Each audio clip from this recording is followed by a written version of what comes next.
Magandang araw, magandang buhay. So right now, mag-try tayo ng transfer ng mga tanim since marami na pong dito, pat na bakante. So kailangan nating taniman.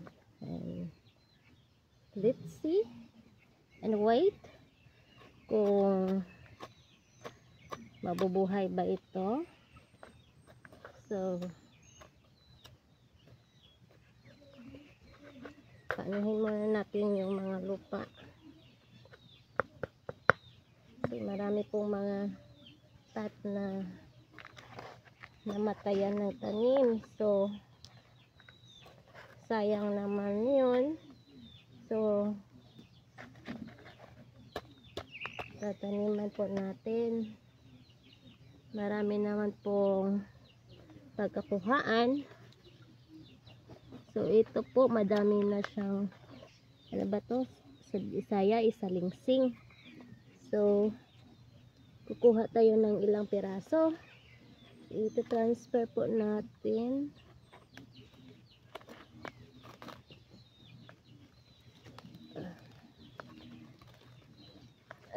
Tingnan ko ba kung tama ko ba ito yung ginagawa ko, but try natin.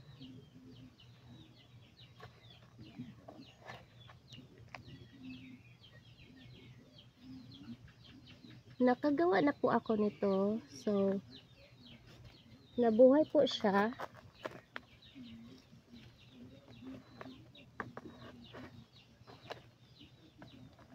Ngayon, subukan ko ulit. Matigas. So, I'll try to next po. Ito po. Kukunan ko po. Ito.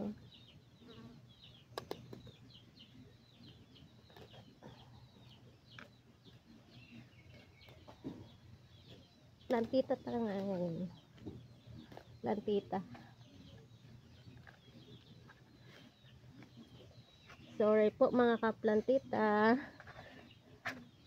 kung tama po ba ito tong ginagawa ko, but hopefully mabubuhay ito.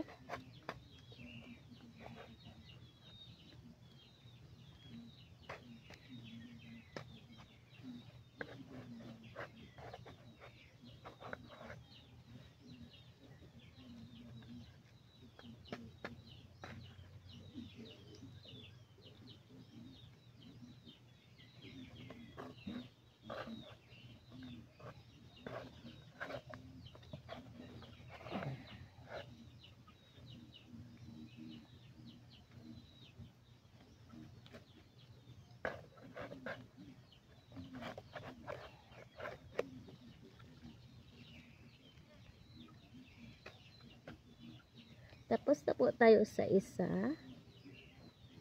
So, ito na po. But, ito, i-revive lang po natin. Since meron naman itong laman. At may tumubo naman. See. Lagyan lang natin ng kunting lupa.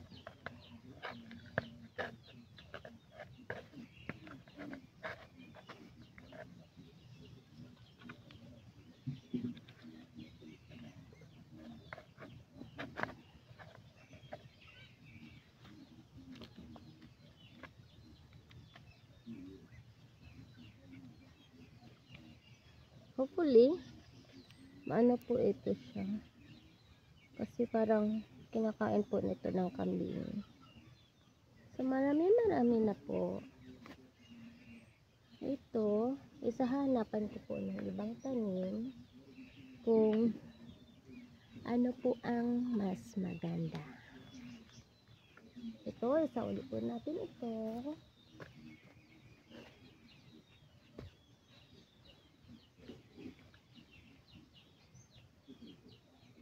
So, ito po. Marami pong mga tanim si mama. na kailangan po nating i-revive.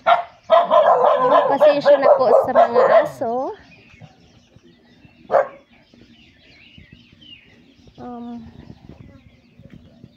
Ito po.